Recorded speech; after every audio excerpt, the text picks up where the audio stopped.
Let's roll. We rolling?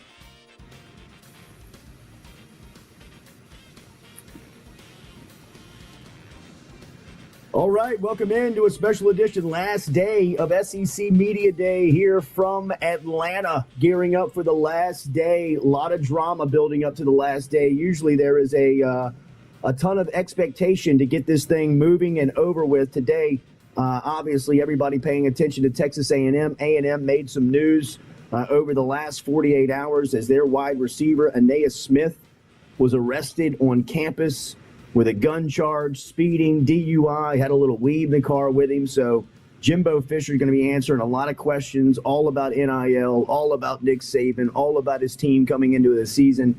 And then people are worried, or not worried, but curious to see what he does with his wide receiver, Aeneas Smith, who is supposed to make the trip over. So it should be a very dramatic final day here for SEC Media Day. Welcome in. As always, our coverage is brought to you by Go Chevrolet, online at GEAUXChevrolet.com. Go Chevrolet, as always, down in LaPlace, Louisiana. You can find brand new cars, or if you're looking for used cars at Go Express Auto Sales, you can find them there. So Go Chevrolet, GEAUXChevrolet.com. Go Chevrolet, GEAUXChevrolet.com. All right, we will get you set up for the last day here of SEC Media Day. Katie is back in master control. Lloyd and Stewie is over there keeping the show on the rails. We will have Rohan show tonight for Where My Dog's At. So make sure you are subscribed and are on all the social media there for Where My Dog's At, as Rohan will have his recap of SEC Media Days tonight. How's everybody doing back in the studio? Good. How are you? Katie, you all right? I'm all right. I'm here. Lloyd thinks I'm in a brain fog, which is probably true. I think it is true, but I'm here. How are we feeling? I'm so happy to be back. I'm very tired, but I'm so happy to be here. I will be back today. We will be in studio tomorrow. Looking forward to being back, and we will talk to Brad Davis. We will talk to Brad Davis tomorrow on the show. So looking forward to our latest chat with the offensive line coach for LSU as he will be here tomorrow in studio with us. So looking forward to talking to Brad Davis. What's the lineup today, Jordy? Who are you going to see? This morning, the first school is going to be Auburn. They will start at 9:05 with Brian Harsin. Then Tennessee will go at Josh Heupel at 10:30, and then the day will wrap up with Texas A&M's head coach Jimbo Fisher on the main podium at 12:30. They'll start moving around a little earlier than that, so we'll hopefully be able to get some media from Fisher as the flight for us takes off at about 1:30 this afternoon. We'll be back in Baton Rouge around 3 o'clock. Oh, so you might catch a little bit of Jimbo. Yeah, we'll get him. We'll get a little bit of him for sure. We'll be able to hear a little bit of what Jimbo has to say. So make sure that you are hitting that like button, that share button, that comment button. After yesterday, day 3 of the SEC Media Days, we got a chance to listen to Sam Pittman. LSU and Arkansas obviously is a game that's played every season, with Sam Pittman now being over at Arkansas. It's a tough game to look over, and Coach Pittman was talking about a couple of the LSU transfers, including Greg Brooks and Joe Fouché, who are expected to have a huge impact in the defensive backfield for LSU this season as Louisiana natives for LSU. And then also he had so many good things to say about Brad Davis. What Coach Pittman was talking about with Brad Davis after what Brian Kelly said earlier this week. I believe Jacques was asking Coach Kelly about the decision to keep Brad Davis on staff permanently after the changeover last year in which Brad Davis was brought in. And he said one of the real shining spots for Davis was that he came from Sam Pittman's tree, that he came from his coaching tree. And, when hearing Sam Pittman talk about Coach Brad Davis yesterday, he recruited him out of Baton Rouge back in 1999 to Oklahoma. He took him on a couple of coaching stops where he was his graduate assistant. Obviously, he had him on the Georgia staff, when he came over from the Georgia staff to Arkansas. He brought Brad Davis with him and made him the Arkansas offensive line coach. He spent a couple of seasons there learning under Coach Pittman, and now he's in Baton Rouge leading that group. So really looking forward to be able to talk to Coach Davis about that relationship tomorrow in studio. But a lot of good things from Coach Sam Pittman talking about Brad Davis, and also talking about Dwight McLaughlin and getting Dwight into campus and having him work for Arkansas and kind of how he's fitting in. So it was good to hear from Sam Pittman. And then, of course, you got a chance to hear from Kirby Smart, who is, the hometown team. You could feel all the love around the SEC Media Day, College Football Hall of Fame on Wednesday. Kirby Smart and Stetson Bennett really the headliners of Day 3. Stetson Bennett being the national championship winning quarterback for the Dogs, and of course Kirby Smart was the former player turned head coach for the Dogs that brought him a national championship for the first time since 1980. So it was cool to hear from Kirby Smart. We talked a little bit about it yesterday, and Smart made some news talking about that he had thought about stepping away from it last year at this time, just because of the demands and the schedule and the time away from his family. And he was asked a little bit about that, and he's really shuffled around his roster to be able to free some time for his assistants to spend with their families. He was also talking about how he encourages the wife, the children, the kids, the wives, all to spend the days up at the football facility so the coaches can have family time and be around their kids. So it was good to hear Kirby Smart, who is considered to be, really one of the obsessive coaches in college football, talk about how,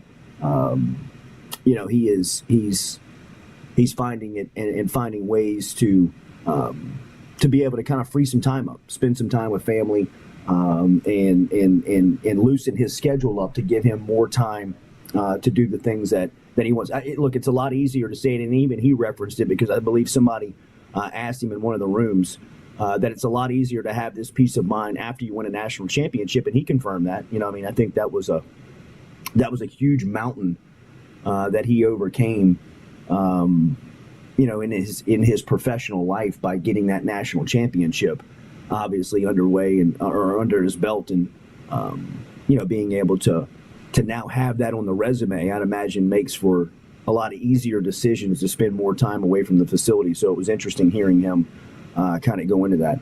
And then Billy Napier. Stetson Bennett, it seems like, over and over, always defending Stetson. Yeah, but you know what? If you're Stetson Bennett, you don't give a damn, because my guy don't. walks around the city of Atlanta and the state of Georgia Absolutely. with a. My guy. I know. But he's feeling it, bro. It's interesting. Like yesterday, he was telling the story. Like Stetson Bennett could have walked through SEC Media Days last year, and nobody would have noticed him. Nobody would have recognized him. Nobody would have, seen him. This year, when he walked through, it was as if Tim Tebow was walking through there. Tim you know Tebow's what I mean? Haircut, by the way, what's happening?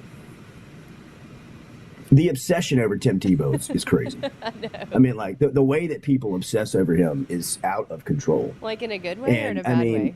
Or just like in my a bad way? way. Like, why is his haircut like that? In a bad way. People He looks like a goon.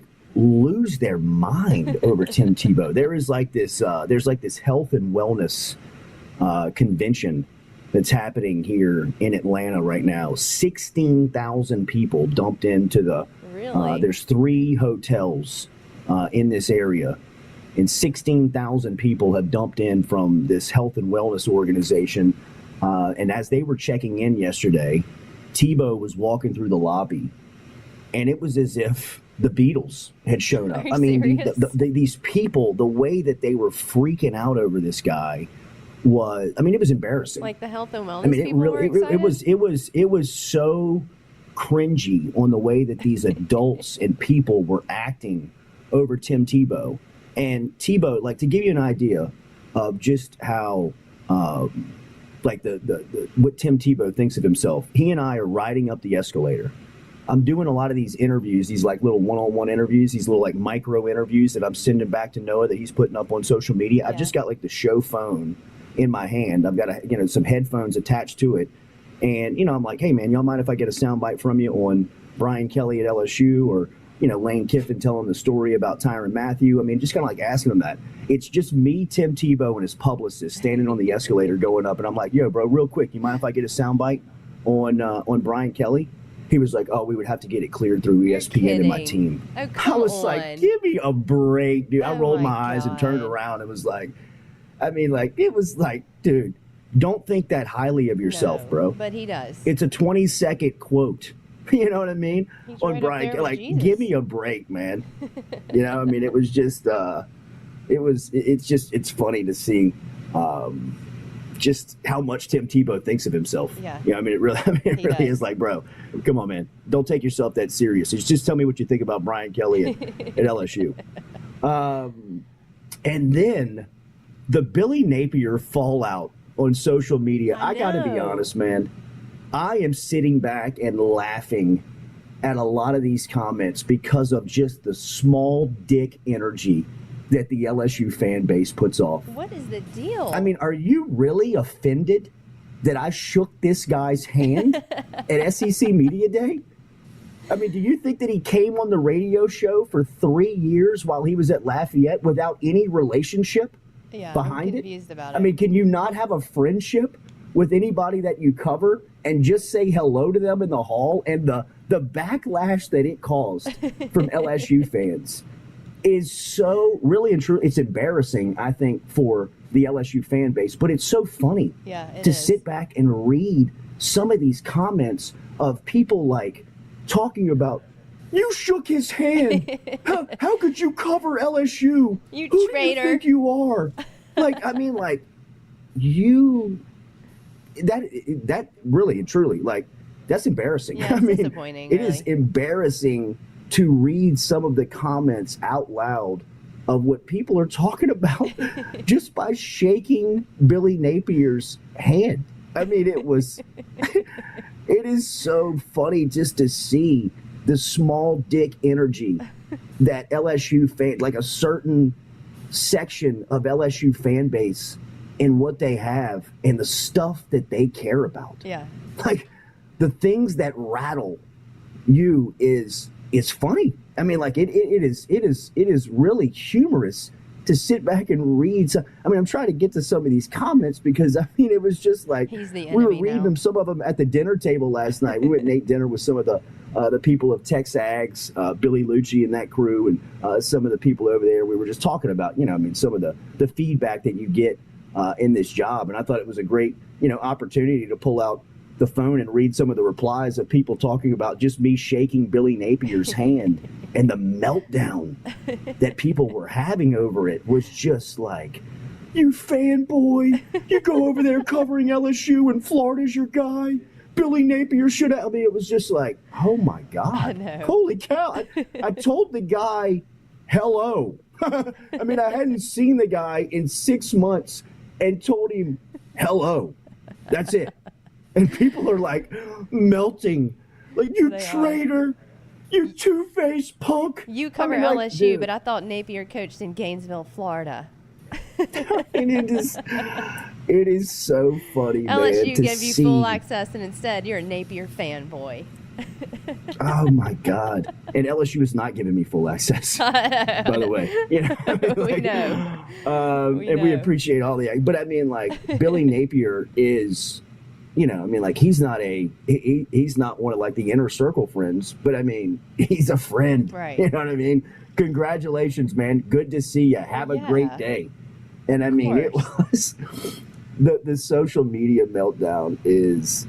It's hilarious. I'm telling you, it really is. It's humorous to sit back and read just how much the LSU fan base suffers from small dick syndrome. I mean, like, it is the small dick energy on the LSU fan, or just a certain section of the LSU fan base that would actually care about something and have it affect their day where they picked up their device and typed in a reply.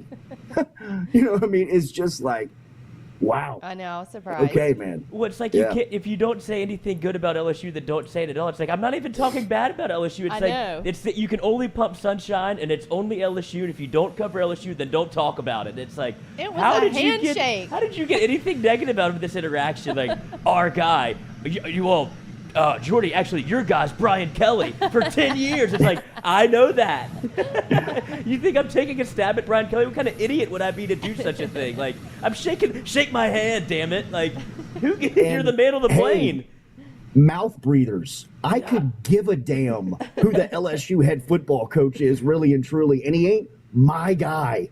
You know what I mean? Like, he's the LSU football coach. We cover the program. Other than that, I'm a human being. You know, I mean, like, has relationships outside of this relationships job. with and that I'm friends with. If you don't like it, I don't know what to tell you. Find a hobby. You know what I mean? Like, go find somebody to talk to. I mean, some of these were really and truly. I gotta believe that some of these are jokes. Like, I gotta believe, like, nobody. I don't really know. I don't think is they are. this rattled and this emotional over a handshake. I think they are. You know what I mean? I mean, but this is if you are, bro. Yeah, this is the I mean, darkest part. Get laid. Yeah. Jeez, use your energy somewhere Where else. But this is like the smallest sect of, and I'm sure every fan base has it, but it certainly lives and breathes like for LSU. And there, Yes. for some reason, it's always, this is the loudest contingency at some point. And it's like, what? How did this happen? Like, how did it get to this point where you feel like you have to respond to a clip of me shaking a hand on SEC Media Day? It's unbelievable, and I'm here for it. I love these people love it. because it's always like, me too. yeah. I mean, it's just it's so entertaining. It's so unbelievable. It's always like it's so like, oh my god. And the Twitter handles are always like, all for LSU 1 2 3 4 5 6 7 8 9 10, because there's a million all for LSU's. It's like, couldn't think anything else. It was just amazing, man. I mean, like, jeez, you told him hello. Yeah. Shaking the Gators' hands. My bad, man. My bad. Who are you gonna root for whenever I know, right? Tigers go to Gainesville? Oh god, Jordy dude, pulling it for was Napier. What a dumb take. unreal, man. Your boy Napier. I mean, yeah. I mean, I guess he is kind of my guy. I mean, He's a great guy. yeah. I mean, I like the guy. Yes, he's a friend. Jeez. Would I get lunch with the guy? Yes. I want to read some of the names. Yeah, hit Some me. of With, the I'm Twitter trying to handles? find. I can't get to the Instagram handles. I'm going through the Twitter There's not a handles lot right on now. Instagram. But I mean, Twitter's way better. Yeah, it's all on Twitter. All right, here we go. It is John_Go. Go spelled exactly like you think. GEAUX. NERD. Yeah. Then there's LSU spelled ELLESHOE1. Fire Herb Dean now. C Crown TX. Captain Crown. Go Tigers 40. Calling Baton Rouge. Yeah. JU. Hey, Culotta Show. This is our guy. Heights Tiger. Like all these people, it's just like Your guy, pal. this is Your all guy. like AOL screen names. This is sad, Jordy. Austin Ladd. Our guy. What a joke.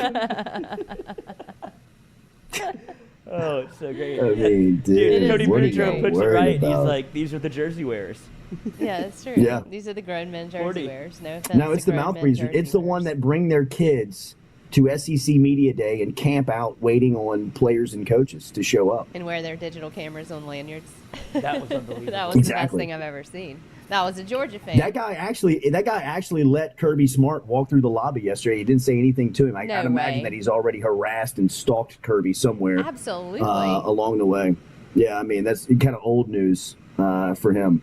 Oh my gosh. But it was just let me say this. It was great to see Napier yesterday. And even in that clip, you can hear the little SID that is kind of shuffling Napier around the whole time while we're talking. He's like, we got to go. We got to keep moving. We got to keep moving. And Napier's like, all right, man, it's okay. You know, like, just chill for a minute. I'm just talking to this guy real quick. But finally had a time to kind of like sit down and catch up with him for an extended, like couple minutes, 2-3 minutes of just catching up. And obviously it has been drinking out of a fire hose for Napier over in Gainesville, and just trying to bring everybody in, reset the roster, and really kind of establish his program over there at the University of Florida. So he's got his challenges, and I think name, image, and likeness just happens to be one of them. But he obviously understands the difficulties of running a program here in 2022 in college football, with just everything that's changing around the landscape and around the scope of the sport. And he recognized that. He was talking a little bit about just trying to set a standard and really just trying to find their way of just establishing their program here early on in his days in Gainesville, and some of the challenges and some of the things that he's been able to do was cool to hear. So it was good to catch up with him yesterday. He had his quarterback with him, and Anthony Richardson, who is seeing him and KJ Jefferson in the same day. That's two of the bigger quarterbacks that you'll find probably in the country, with just their size and stature at that position.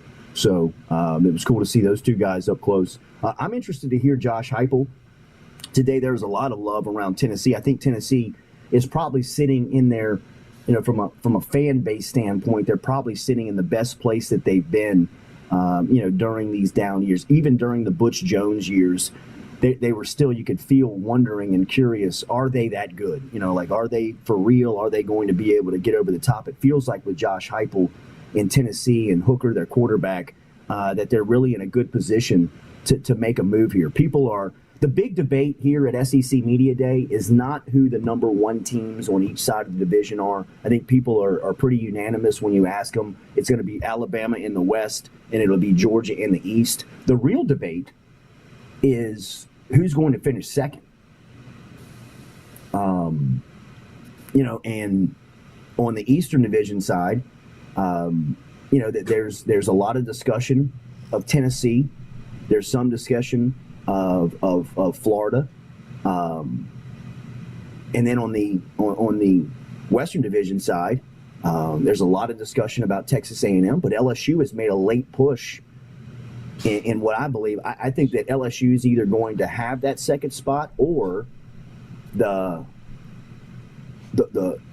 margin of votes is going to be very slim for Texas A&M and LSU, just by judging and listening and talking to some of the media people throughout the week. Now going into the last day of this event, you really get an idea of how people feel. And I can tell you the majority of the people that we have talked to, that we have kind of just gotten the feedback from, more people are talking about that they feel LSU is going to be that second best team in the West. The poll, the voting will be decided today. The results will come out this morning, so we'll have an opportunity to kind of see what the media thinks about the Southeastern Conference. But I really do believe that the hottest debate going into the preseason or going into the regular season for the SEC is not who's going to finish first in each division, because I think we all believe that it's going to be Alabama and Georgia, but who's going to finish second. And I voted Tennessee and LSU. You hear that? I didn't vote for Napier. Oh, I didn't vote for my boy. You really missed your shot to vote for your guy. Yeah, that's right. That's right. Was that before or after y'all shook hands? I know. I wish I could change my vote. I would have actually voted him to win the league and coach of the year in the first season. What's the buyout on Brian Kelly's contract? Right. Jordy, what's the buzz over there on Anaya Smith? Is Jimbo going to get some questions fired over to him today, you think? Well, I think, look, man, nobody's laughing at Anaya Smith by any means. Nobody finds humor in that. That's a real that's a real life situation that he's got to deal with the DUI and the gun charge, and he had some marijuana on him. So look, man, past 2:00, that is not good for someone that is coming to represent Texas A&M at SEC Media Day. But kind of the humor in it came when you were just talking about what Jimbo's going to have to deal with today. Yeah. Poor like guy, all of the honestly. questions that he's going to have to take on. Obviously he's going to be asked about, people were nervous to ask Saban about he and Jimbo. I don't think people are going to have that reservation with Fisher today. Saban kind of brings this quality to him, like, kind of like your dad, the principal, the head coach, that you're like, man, I ain't asking him. You know what I mean? Like, y'all can ask him. I ain't asking him. Yeah, right. But Jimbo's kind of got this quality to him where, he's kind of one of us. He gets up there, he talks real fast, and he gives you, yeah, right. I mean, he gives you analogies and stuff that you're like, oh, Seriously? okay, I get it. Yeah, I know what you're talking about. Did you ask the other guy? And I think he's going to get it today. Not just because of his wide receiver being, arrested 24 hours ago, but just, just I think the way that he presents himself. I think people are going to kind of, it's much easier to get to, hey, what happened with you and Saban? And I think Jimbo is got a little bit more emotion than Saban, and he'll kind of go into it. I don't think that he'll do that today, just because he's been coached up so much by the SEC and Sankey and everybody involved in this that, look, they don't want any part of that. Like, leave that stuff alone, keep that stuff professional. Don't go in and do the drama of what was created a couple of weeks back, and just look forward. But, Jimbo's going to have to obviously answer a lot of questions about NIL.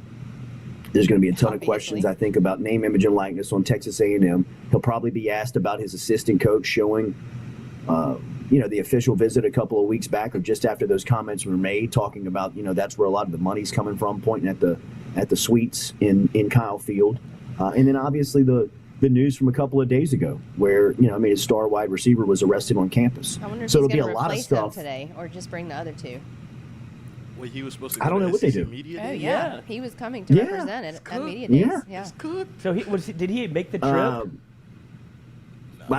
That people are waiting to see. No shot. Oh well, no. Wait, he could I don't know if he would have made the trip. Like, they're not there. Are they there all week, or they come down just for the day? Yeah, they come down just for the day. Like, Yeah, they LSU just did. fly. Like, they'll fly in. Yeah. They'll fly in this Damn. morning. But So, he was arrested yesterday morning, so Oh, he's still in the big he's house. dealing with all that. What a Yeah, night.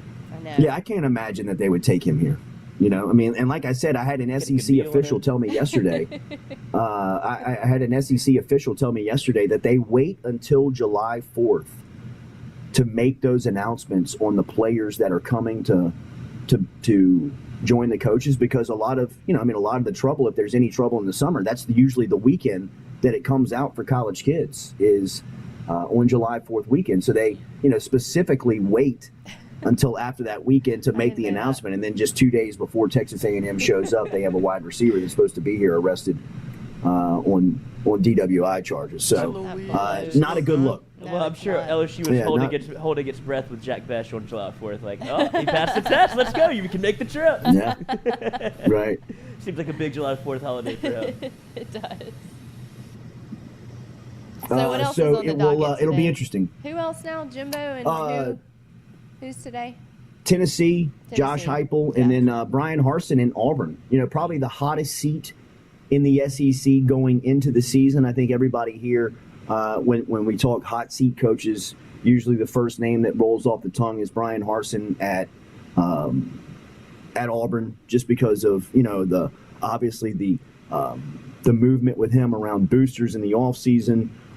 He really had to kind of save his own life and his job last year by kind of rallying the troops, and he did that. He beat the Auburn boosters, but now he is, they're squaring off. They're on each side of the aisle, and they're kind of staring down one another. So it seems like Harsin does not have a lot of slack as far as his time is concerned over on the Plains. We'll get the feeling from him at 9:05 this morning, as he'll be the first to take the podium, and then Josh Heupel. Today, only 3 schools. If you look at it, there's 3 schools on the first day. There's 3 schools on the last day, and then they have the bulk of them on Tuesday and Wednesday. So only 3 schools today, with Auburn, Tennessee, and Texas A&M wrapping it up. But as we said yesterday, they've had a headliner per day.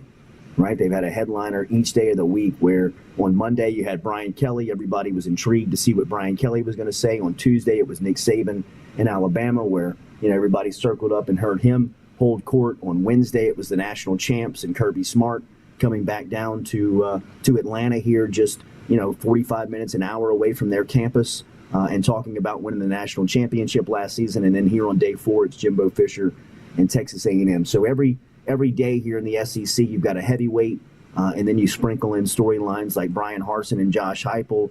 Today, Sam Pittman and and Mark Stoops from Kentucky on day 3, along with Billy Napier, and then schools like Lane Kiffin, Mike Leach, and others spread around, names like Brian Kelly and Nick Saban, respectively. I will tell you this: it was interesting to hear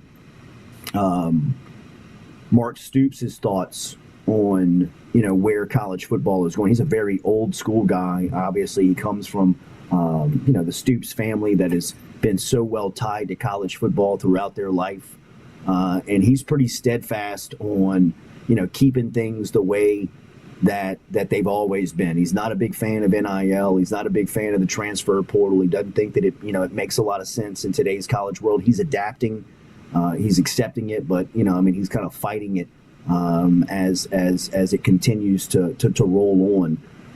And then you have guys like Billy Napier, who's a first-year head coach at this level, who's very open and embracing to name, image, and likeness, and trying to make sure that his program can adapt and has all of the resources that it needs to recruit against that stuff. So, you just get an idea of shuffling these guys through SEC media days of how different some of the feelings and storylines are on everybody's campus, yet they're all pulling towards, the same goal.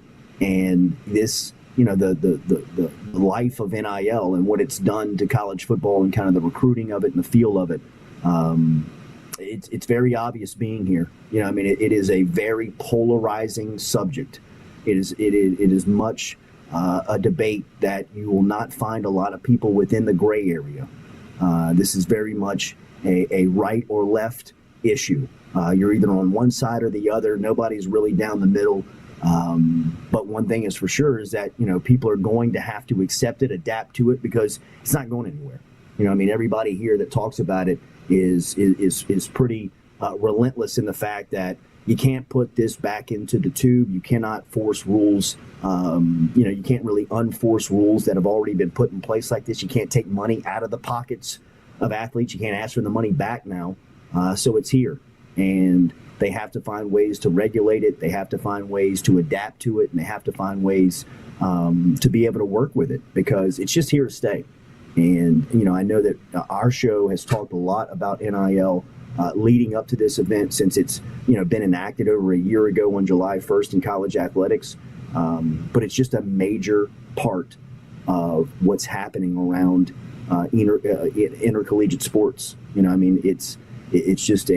It's having a huge effect on, how each sport day to day operates. It's not just college football. College football is the glaring example that everybody recognizes because it's the most that people have in common as far as the sport goes. The common denominator between, a lot of us out there is that we love college football. We care about it. We like to watch it. We enjoy it. We gather around our televisions on Saturdays. We gear up for tailgating season for, so many months out of the year to just look forward to 8 Saturdays at home in the fall. Everybody kind of has that language that we can speak to one another. But it is, crossing over and affecting every student athlete on campus. Everyone. I was listening to Greg Sankey speak yesterday. He was kind of waiting to go into a media hit, and he was sitting kind of like what would be considered like a green room, kind of waiting to go into the interview, and he was sitting back there just kind of talking, and he was like, look, man, he deals with more issues or as many issues in, swimming, diving, volleyball, basketball, women's basketball, all sports than he does in football. And he was also painting the stories of how many success stories there are within NIL.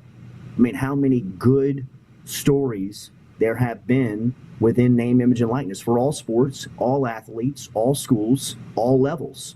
But there's just some, just like everything we have in life, there's just a couple of bad seeds, bad apples that they're trying to figure out how to regulate it. They're trying to figure out how to prohibit those things that have already happened and popped up that have caused trouble for that stuff from happening again. But it is, you can get the idea in hearing some of the executives speak about name, image, and likeness on just how heavy and how deep the issue is and really dominates their daily workflow.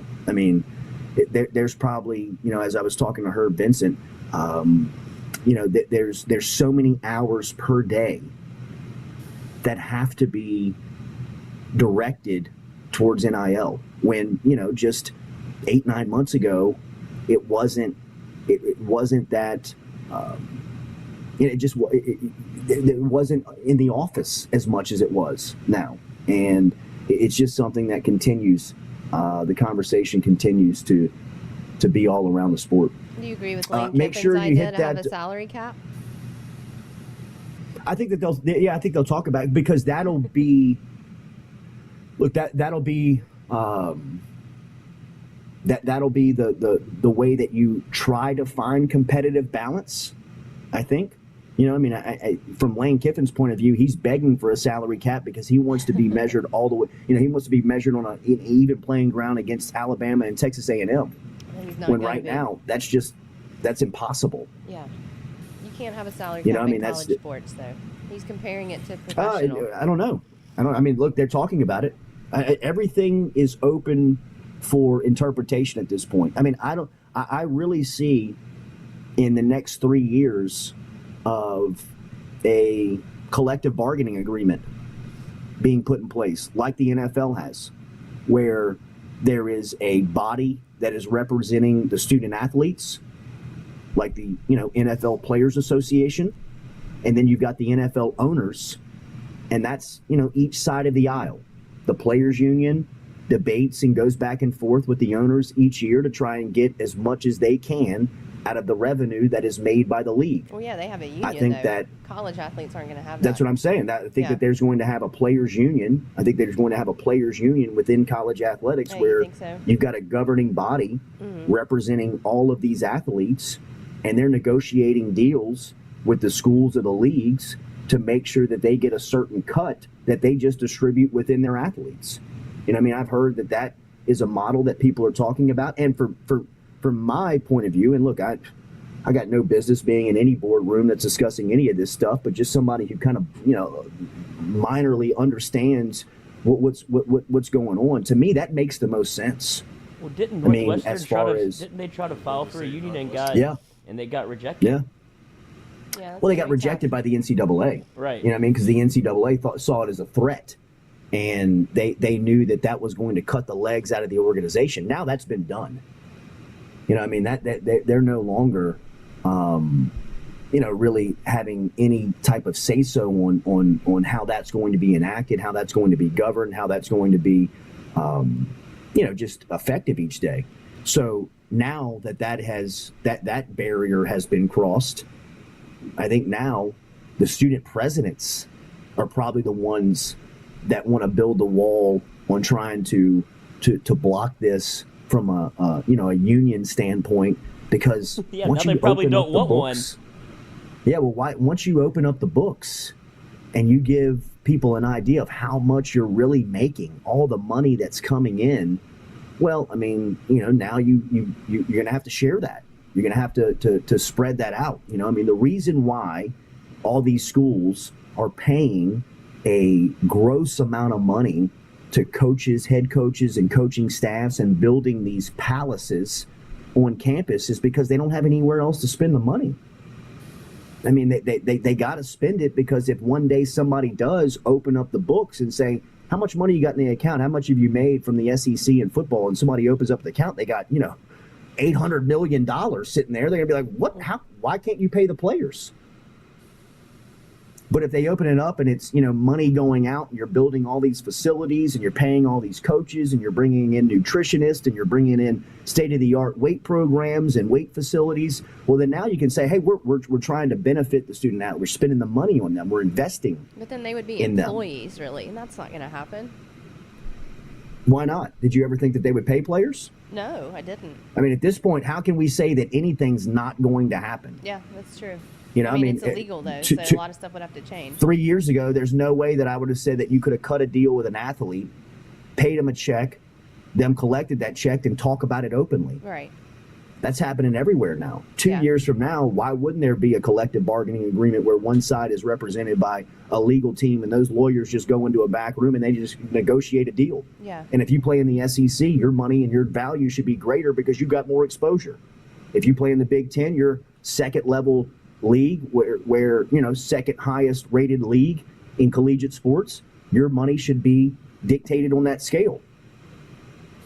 As the exposure goes and as much value as you bring in, Joe Burrow's contract would have been different between his junior and senior year. Junior year, he felt like he was the guy that was kind of, along for the ride and one of the dominant players that LSU had on their team. In 2019, he was the single focus of the entire sport. He should have gotten more money there. It's these types of conversations that are happening at events like this that show you that change it's not if, it's when. And it's going to be a lot different than it is now. And I think with people like Greg Sankey, kind of leading the charge on this, it's going to happen pretty quick. And even it's going to happen pretty quick. Yeah, even if they do a salary cap, what's preventing boosters and such from going back to the old model that worked pretty well, which is paying everybody under the table? Yeah, nothing's preventing that. Nothing ever did. Well, they're still doing that. Right. Well, what's your question? Can you hear me? Yeah, I can hear you. I'm saying, what's to prevent, what would a salary cap actually change? It's just a structure that you would put in place, and sure, it looks good on the front end, and you can take it for face value, but every school is still, once this NIL door is opened, they're still going to be able, whether it be legal or not, they're still going to either go back to the old way where you pay players under the table, right? A salary cap doesn't necessarily fix anything. It just makes it look good it's just putting lipstick on a pig. Oh, they're still paying players under the table. Absolutely. That's still happening today. That's still happening every weekend on college campuses on visits.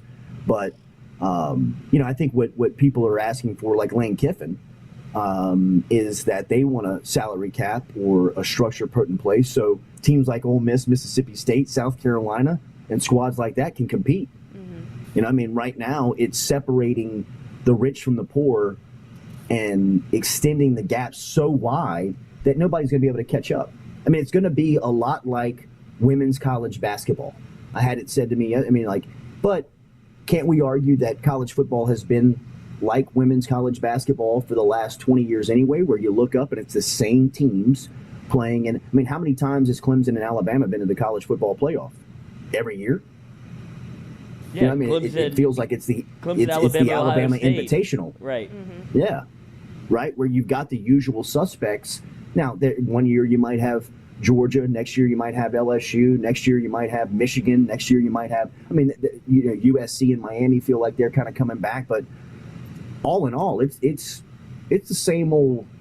It's the same old dogs that are it's the same old dogs that are winning the race. And a lot like women's college basketball, where it was usually Baylor with Mulkey. It feels like that's now shifting over to LSU, but UConn and Gino Auriemma, Arizona, Mississippi State's been a player for a minute. They're now on the downslide. So it's just kind of like the usual teams within the discussion every year. So whether or not this will extend the gap between the competition, or you can close it by putting a salary cap in place, I don't know. One thing that's for sure is that this is something that this regime, this generation of leadership right now is looking at within college football and college sports as their legacy. Herb Vincent and the SEC personnel know that Greg Sankey's legacy is going to be built on the way that he handles this. It's going to be really what the decisions that he makes now and over the next couple of months and maybe up to years affects the future of college football. A lot of what's happening right now is going to affect the future of the sport in the way that it's governed, regulated, and the way that it's played. And it feels like it is very much, it's in flux right now. It's just kind of out in the open and looking for a home on how it's going to function. And you can tell with all of the leaders in one place like they are here, it's it's something that keeps them up long days. Yeah. A lot.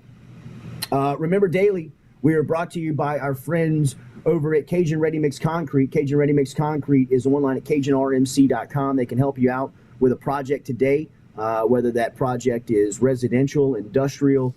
They can help you out municipal, online at CajunRMC.com. Cajun Ready Mix Concrete, CajunRMC.com is ready for you today. Just look them up online. No project too big, too small. Tell them you heard it here on the Jordy Culotta Show, and they will take care of you over at Cajun Ready Mix. We appreciate all of our sponsors and all of our supporters for helping us out and getting us up to Atlanta here today or through the week. We'll be back with you tomorrow morning in studio. As we said, LSU offensive line coach Brad Davis will be with us. So looking forward to our conversation there with the LSU O-line coach. We'll be back in town this afternoon. I did want to take a little time to mention one of the dinosaurs of sports talk radio passed away yesterday.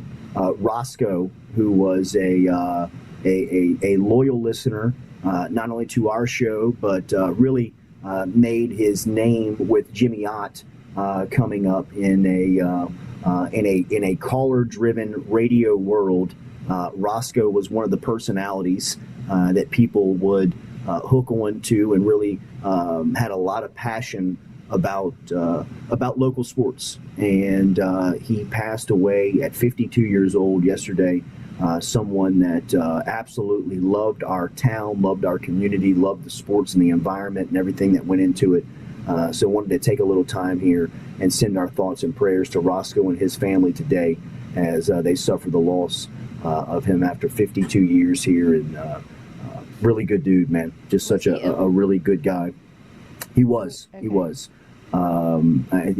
He was suffering over the last couple of years and had been battling, but a fighter. Every time you saw him, you never really got the idea that he was sick.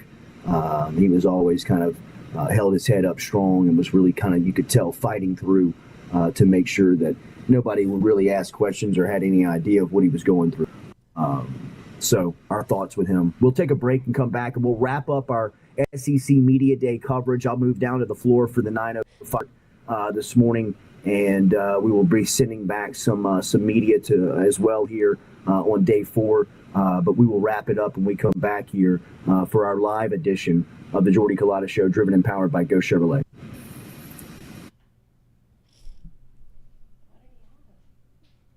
I know, but What's he battling?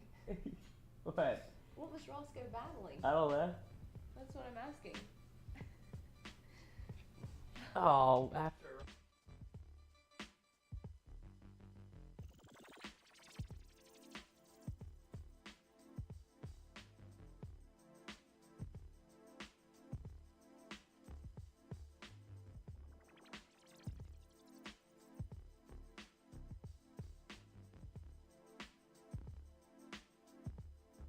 We're all from different places and backgrounds.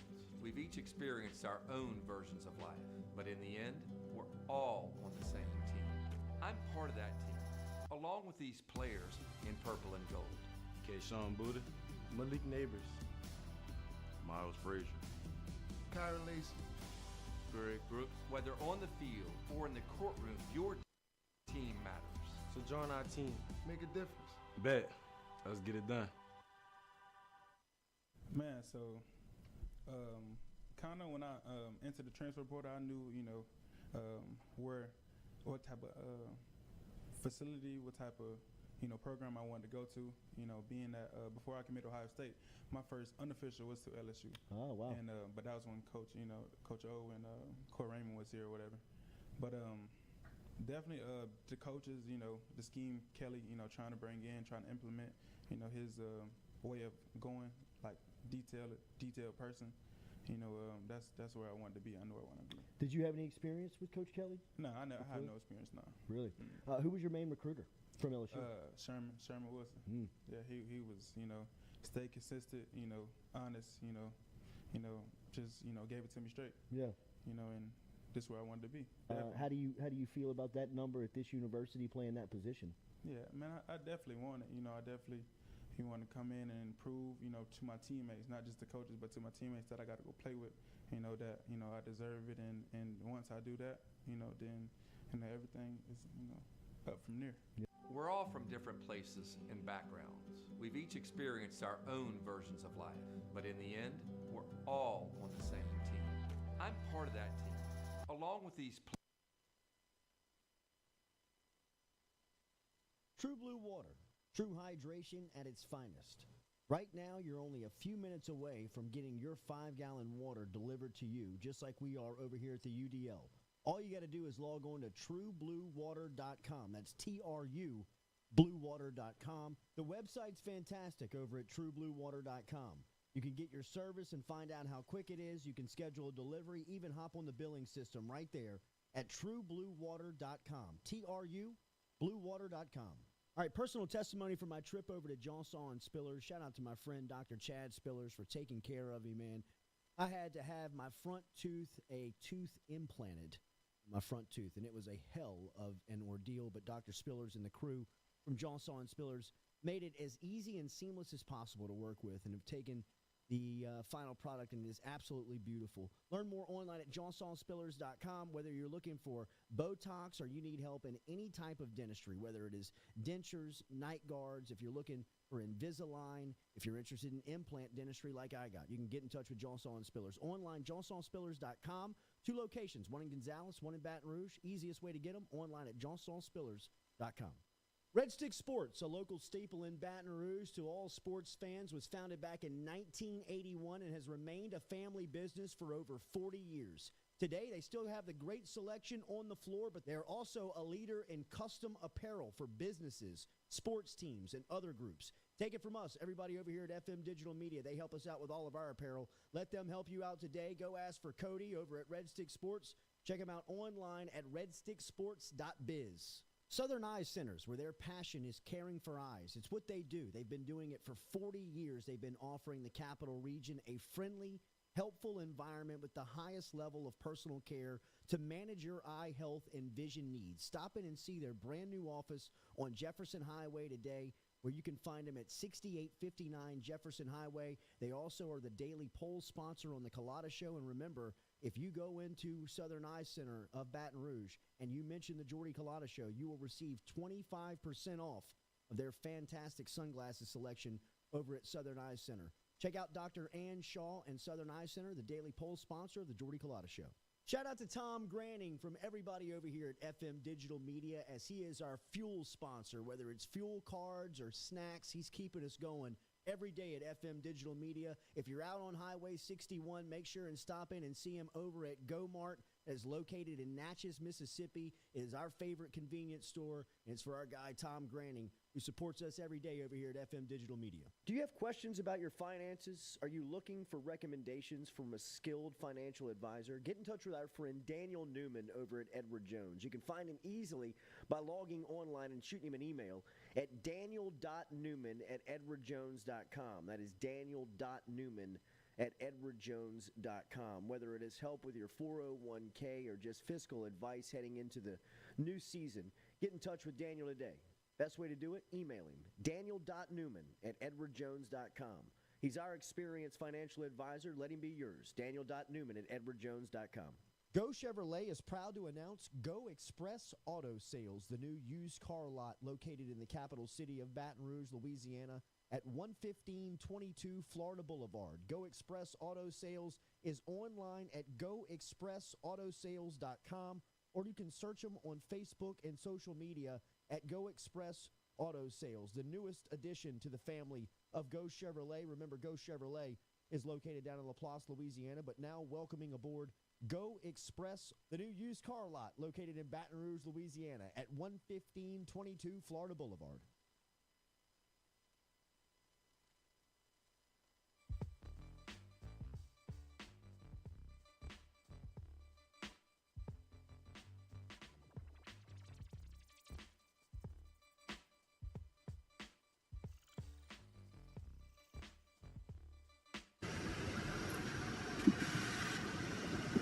All right, welcome back here to the Jordy Culotta Show, wrapping up our coverage in Atlanta for SEC Media Day. Thank you to everybody for participating this week, our entire team back home, Stewie, Lloyd, the crew, social media, Noah, Jamil, Bree, everybody over there cutting up the videos, and, of course, Joe Rodriguez, our engineer and our IT guy for getting us set up here inside of the Omni Hotel over in Atlanta, and being able to have access to get downstairs to our to the media days and be able to bring content back to you here every day for our coverage. As we said, we'll be back in the air tonight, going through and getting back to Baton Rouge. Wow, Peter Burns is shaving his mustache on television. He's not. Why? Yeah, he is. He's been so weird about that mustache all week. I know. He's literally doing this it's live? It's even stranger now that Chris Doring is shaving it for him. What? No, I feel like you're punking Nah, us. This is happening right now? They do stuff like that. Wait, what did he say? No. They're shaving his No, mustache it's on happening. TV? Yeah. Oh, that's Yeah. how you know it's the last day of SEC Media Days. You got to Boy, create your let own me shave your content. mustache. We'll do live. that off air. Yeah, we'll do that off air. Which one? And that's how you spread COVID, everyone. Wait, Jordy, did you see Will Levis put mayo in his coffee? I did. That I did. I puked. I'm not super upset about that. I actually Mayo would. in the I coffee? mean, I love mayonnaise. That's Like disgusting. on everything. Isn't In the it- coffee, though? I don't know. I've never tried it. Isn't it similar knock to it. like putting butter in the coffee? It is similar to People that. do that. I mean, it's not that different.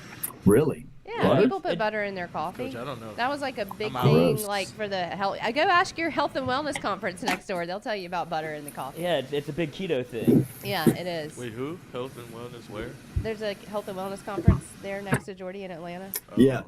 That sounds How's way that worse going? than SEC Media Days.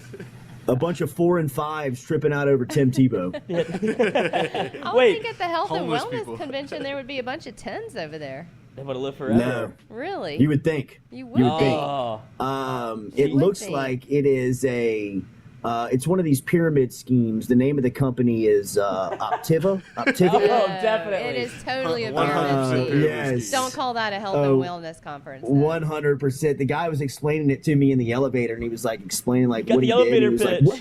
Yeah, he's like, "What do you do for a living?" And I was like, "I'm in media. Why?" And he was like, "Well, are you happy with your finances? Are you on a good track in life?" And I'm like, "Yeah, I'm pretty good right now. Why? What you got, buddy?" And he gave me like the and I was like, "Oh, so y'all are running a pyramid scheme?" And he was like, "Well, no, actually, these guys that are doing the 9 to 5s are working the pyramid schemes." I was like, "Okay, that's a good one. That's a good reply." You're lying. but That's a good reply. But the base of your business is to bring other people in, and then you suck the blood out of the money that they bring in. Is that correct? And he was like, "Well, I mean, that's one way to put it." I was like, "So you're building a pyramid?" yeah. And start a good base at the bottom, and there's one little triangle on top. I like you, man. Like, You you lie make a money. lot. You make money. Like I'm saying, like if I signed up with you, would you make money off of me? And he's like, "Well, I mean, I'm the one that brought you in." I'm like, "Yeah, man, I'm out. You know, I'm out.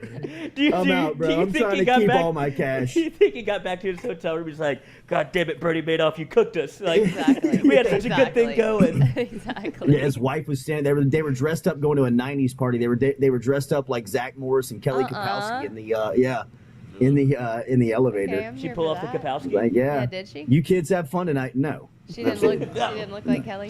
Absolutely not. Dude, how much? Only Kelly Kapowski looks like Kelly That's Kapowski. True, one of That's one. Is Tebow just living in the tanning bed? How is he so dark? Absolutely. Oh, no doubt. Oh, no, Like- he is. Like, did he bring he's one as with vain him? as a Lloyd. Lloyd, he would make you and him would be. Y'all should write a book on vanity. I mean, That's this self-standard. He probably guy. applies it every morning. Anytime he's got one thread of hair out of place, he gets a haircut. He's got people That that tie haircut. his shoes. He's got a people that puts on his jacket for him. He cannot, like, he's one of these guys that when he walks, he expects like rose petals to be thrown at his feet in front of him. What a He doesn't goon. push the button for the elevator to open it up. He expects other people to do it. I'm y'all so seen done the with Tim haircut? Tebow. I think Tebow's Tim such a Tebow farce. is so overrated. He is, man. I'm telling you. That guy is a fraud. So who's He worse, is a Drew Brees fraud. or Tim Tebow? Ooh. Ooh, Hell of a Tebow. debate. Incredible debate, but Tim I would have to Tebow. go with Tebow. Just because of the religion stuff. Is he still You know what I wearing mean? a WWJD bracelet? Oh yeah. He's still wearing his purity WWTD. Purity ring. Sure. Him and Brittany. Yeah. And JT. Yeah, right. Sure, Tim. He does look like a Mickey Mouse Clubhouse kid. He definitely would have been in that cult. Oh, no doubt about it. No doubt about it. But I just saw him on the SEC Network yesterday, and I was like, good Lord, look how dark this man is. And I was like, I wonder, it's because he's got to be self-tanning. He's not rolling around Atlanta looking or like. Or spray tan. He's got somebody Oh, in he there probably spray has somebody tanning with in the him. room. Totally, he does. Yeah, we'll love Totally. spray Oh, no tanning doubt. Tim Tebow That's Yeah. awesome. You know he I does. just spray tan Tim Tebow. for free. Totally. Happy ending. Not with Tebow. You get a prayer. You get a prayer. At That's the the end. happy ending. Yeah. No, he's probably a No, you closet don't. freak, right? Yeah, exactly. You don't get no prayer. Not Yeah. behind closed doors. Maybe in public you get one with Yeah. Tebow. He's Yeah. big on the second coming. Jordy, you sound like a little brokenhearted with Tebow. No, I mean I'm not brokenhearted. You know, I mean it was just it's. Why would you? I mean be? we're standing on the same escalator. There's nobody 20 feet around me. I said Timmy, I need one bite. Tell me what you think about Brian Kelly to LSU. He's like, I would have to ask my ESPN team. Maybe it's because you called my him Timmy. God. Timmy. You should hit him with a Tebow. Tebow. Is it Tim? I'm sorry. Yeah. Tebow. Are you, Tom Tebow. Are you that Florida quarterback? What was his name? The guy that did the kneeling thing? Yeah. Where's your eye black now? Gave that rah-rah speech. Oh yeah. Oh. For the rest of our lives. For the rest of our lives. 30 minutes for the rest of our lives. Oh, What's your God. relationship We like with get Aaron Varsity Hernandez? Blues. Yeah. Right. Friday Or Night Cooper Lights. Riley. Yeah. Oh yeah. Jeff and Ken are kind of surprised at the Tebow hate going on right now. Well, Why? I'm telling you, this is about to be Tebow hate corner here on the Jordy Culotta show. We always hate Tim Tebow. This isn't new. Yeah, I've always not liked. I've always thought he was kind of a fraud, but Yeah. I mean, now I hate just had strong, it. I guess, but we make fun of Tim. I guess I Tebow. don't have the energy to hate anybody, Yeah. but I used to hate him. I Whenever he think played Tim for Florida, Tebow's I a had clown though. energy. He's a fraud. Yeah, Yeah. he is. Something right. will come out about him soon. We got him once. That's all that matters. Just like Hugh Freeze, mark my words, he'll be going down. Probably Hugh the Freeze. best game in Tiger Stadium. Hugh Freeze like strippers, right? Top 5 for sure. Top 5 for That was, sure. that was what he got in trouble for, calling the strippers from the team phone? Yeah. That was one thing. Yeah. Yeah. He was also a big Big public yeah, prayer. other big God guy. Yeah, huge God guy. That's why. Yeah. That's when I knew he was Bible going pusher, down. huh? Yeah. Huge freeze those bank accounts. Right. All right. Good week here on SEC Media Days. I'm packing up, going to head downstairs. I'll be on a flight this morning, heading back to Baton Rouge for tomorrow morning's show. We Don't will miss have Jimbo, day though. 4 Get a clip. coverage. No, we will. Jimbo's here. In fact, they just showed him walking in. Yes. So I'm going to head down. We're going to go check out Brian Harsin in Auburn. We will also have Josh Heupel in Tennessee, and then some of Texas A&M too before we get out of here. Appreciate everybody for following our coverage this week. Make sure you hit that like button, share button, comment button, as we'll be back in studio with you tomorrow morning at 7 a.m. as we will have can't wrapped up wait. the week here at SEC Media Days, and we will have one more coaches interview for you. 2 left on the books. We have Brad Davis tomorrow. And then we will have Cortez Hankton, the wide receiver coach, coming in, I believe, on Wednesday of next week to sit down with us. So that will be all position coaches, on the field coaches that have made their way through the studio here in the summertime leading into season 1 of Brian Kelly leading LSU. So looking forward to talking to Davis tomorrow and Hankton at some point next week just to introduce this staff to you, the fan base, and to get to know these guys a little bit more as they head into year 1 under Brian Kelly over here at LSU. Great week of coverage over here at SEC Media Day. Thanks to everybody back at home for helping us out and getting us up and getting us moving each and every morning. Stewie, Lloyd, Katie, Jamil, Bree, the entire crew, Noah and our social media team, and then, of course, Joe Rodriguez, who was the MVP on this, getting us set up and making sure that everything was sounded right and ready to roll. So, thank you again for following us along. Make sure you hit the like button, share button, comment button. We'll be back with you tomorrow morning at 7 a.m. Go Chevrolet drives us every day.